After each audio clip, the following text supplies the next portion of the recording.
ஒரு சுபசோபனமான நல்ல ஒரு வாழ்க்கையை நாம் வரவழைக்கின்றார். முன்னிகள் அல்லாதவர்கள், முஸ்லிம்கள் அல்லாதவர்கள் எல்லோருக்கும் அல்லாஹ்வால் கொடுக்கப்படக்கூடிய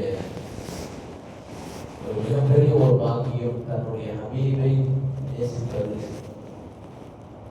தன்னுடைய நபியை இறை தூதரை அவர்களை பிரியப்படுவது, அவர்களுடைய பரப்பை பற்றி சந்தோஷப்படுவது,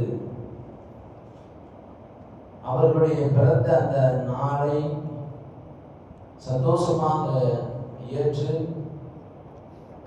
அவர்களுக்காக வேண்டி நல்ல துஆக்கள் செய்வது, அல்லாஹ் உலகத்திலேயும் மறுமையிலும் அவர்களுக்கு அல்லாஹ் சிறப்பை என்ன செய்கின்றான், தருவான். அது முஃமின்கள் அல்லாதவர்கள், அதாவது காஃபிர்களாக இருந்தாலும் கூட அவர்களுக்கு அல்லாஹ் என்ன செய்தான் என்றால், அவர்களுடைய ஆகிரத், அதாவது கபருடைய வாழ்க்கையிலே அவர்களுக்கு ஒரு சில நலவுகளை என்ன செய்தான், காஃபிர்களுக்கு கூட செய்தான் என்பதை நாம் வரலாறுகளாக பார்க்கின்றோம்.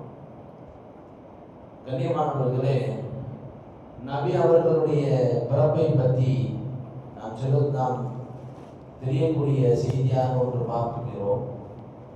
நபி அவர்கள் பிறந்து விட்டார்கள் இந்த உலகத்தில். அந்த செய்தியை கேட்டு சுவைபா என்று சொல்லக்கூடிய அபுலஹபினுடைய அடிமை, அபுலஹப் என்பவன் யார் என்று நமக்கு தெரியும். அபுலஹபும் நபி அவர்களுடைய தந்தையும் அண்ணன் தம்பிகள்.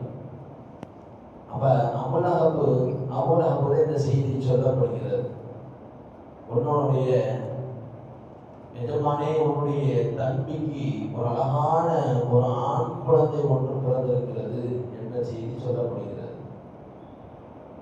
அப்ப அபுலஹப் தன்னுடைய தம்பி அப்துல்லாவின் மீது அளவு கடந்த பிரியம், அளவு கடந்த பாசத்தை என்ன செய்தார், வைத்திருந்தார். அபுலஹப் வைத்திருந்தார். அப்ப இந்த செய்தியை கேட்டு தன்னுடைய தம்பியும் மூத்தாகிவிட்டார், அழகான ஒரு ஆண் குழந்தையை கேட்டு அந்த சந்தோஷத்தினுடைய மிகுதி, அந்த தன்னுடைய அடிமையை பார்த்து அபுலஹப் சொன்னான், சுவைபாவே, அந்த நீ இன்று முதல் நீ விடுதலையானவன், அதாவது சுதந்திரமானவர்கள் என்று உரிமை பெற்று விட்டார்.